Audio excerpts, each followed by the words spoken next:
This is the VIVO V23 5G, another one of those budget phones, and it comes in at 700 Singapore dollars, which means competition is unbelievably fierce.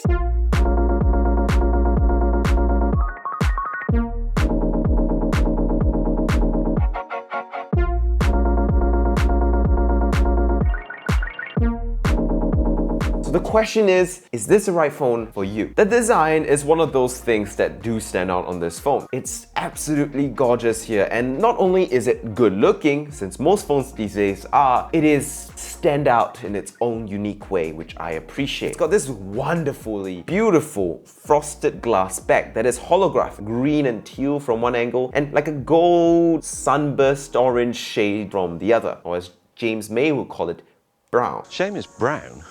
It isn't brown.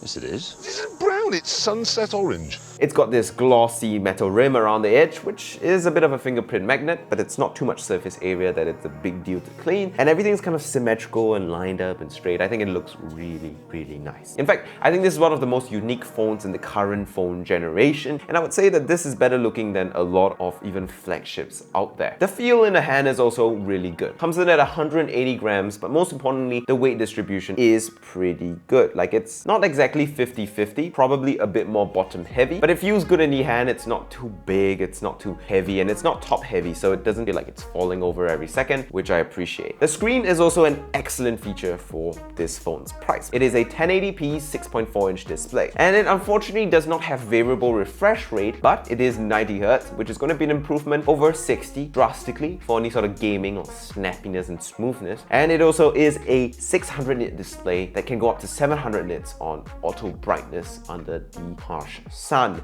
It is also HDR10 Plus compatible, and of course it's an AMOLED display, which means nice and contrasty image. It also has 300Hz polling rate, so if you're a gamer, it should respond pretty quickly to any sort of your inputs. And overall, you get a smooth, snappy experience. The only problem for this phone in terms of its display is that it isn't the best in its price anymore, because the Samsung A73 is out. That has a 120Hz display that is brighter and has variable refresh rate. That's not to say that this screen is bad. It's still really excellent, and if you're gaming or watching videos or movies, this is an excellent choice. For those who are super sweaty gamers who want absolute refresh rate performance, the Samsung is probably a better choice. So how does it run those games that I'm talking about? Well, it runs it pretty well. Inside, it has a MediaTek 920 chip, and depending on the storage you get, 128 or 256 gigs, choose wisely. There's no SD card expansion in this one. You get either 8 gigs or 12 gigs of RAM included, respectively. And considering it's as powerful as the Snapdragon 778 processor, it should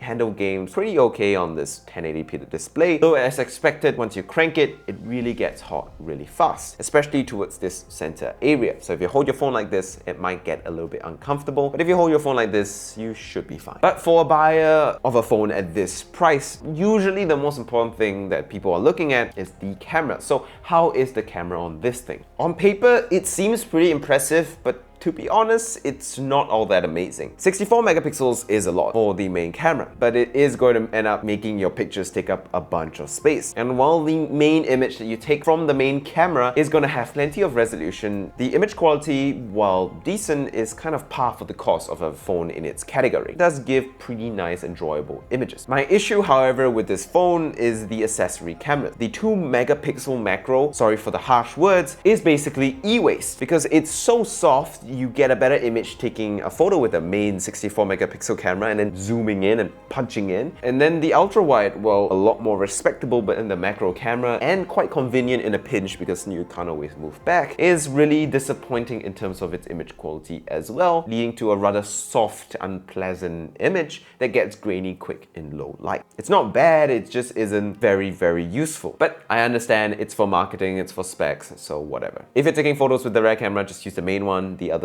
are not that great. Low light performance and any sort of software processing is okay, but it definitely won't be winning any sort of best-in-class prizes, okay? It's still a really nice camera, a really good camera, because how do you compete with the computational photography of Google or Apple? Whoa! There's a lot of lens flaring, which is expected, kind of. Oh, that's... I'm gonna be honest with you, that's really quite gut. This is a vlog test. Actually, it looks kind of good. It looks pretty decent. This is a vlog test. Hello. The UI. There's not too much bloat here, to be frank, but it's not exactly the machinist when it comes to how lean it is.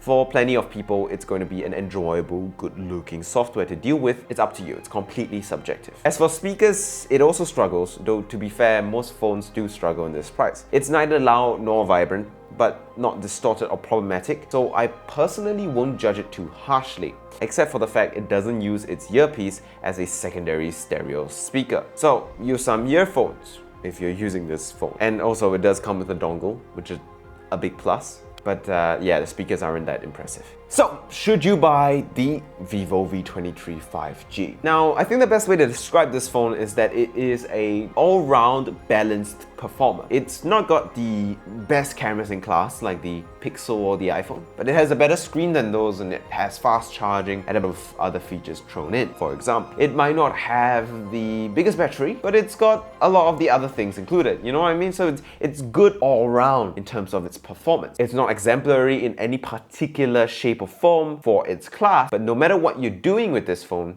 you're gonna have a good, enjoyable user experience, which is nice. But the problem with it being an all-rounder phone is that something got released a day before I scripted this video. And that phone does exactly what the V23 5G does, be an excellent balanced all-rounder, but kind of beats it in every aspect of the spec sheet. The camera, for example, on this problem is double the megapixels. It has one more RAW camera, admittedly in exchange for one of its selfie cameras. It's got a bigger battery, it's got a bigger display, it's got an SD card slot, and it's got Samsung's software, reputation, resale value, and camera optimization skills. It's the Samsung A73. And looking at the spec sheets, it's kind of hard to see the Vivo V23 be a good recommendation if it costs as much as the Samsung. Oh, and I forgot to mention, this has a 90Hz display while the new Samsung has a 120Hz variable refresh rate display that is brighter as well. Admittedly though, the V23 is not all lost. It has a better design still, it does have that fast charger, which is a very important thing for a lot of people. And it does have more RAM and bigger storage options possible and available depending on what you get. But the thing is, you don't need that much RAM in your phone. Really, 6 gigs is enough. And the Samsung has an SD card slot. So while this can have more storage built in, you can put a 1TB SD card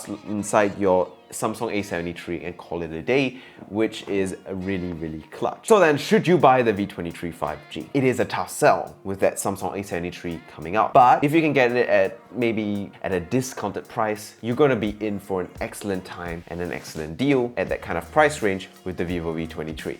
In all fairness, the Vivo V23 is out for a couple of months now. And as with smartphone product cycles forever now, every couple of months your competition will drop something to overtake you, and it's your turn to overtake them a couple of months later. So I'm guessing the Vivo V24 is in order. Not to say that the V23 is a bad phone, it just isn't the best all-round balanced option anymore. And with that, thank you guys so much for watching. Make sure you like and subscribe if you enjoyed or found the video helpful. All love to you guys to have watched the video to the end. I'll see you guys around.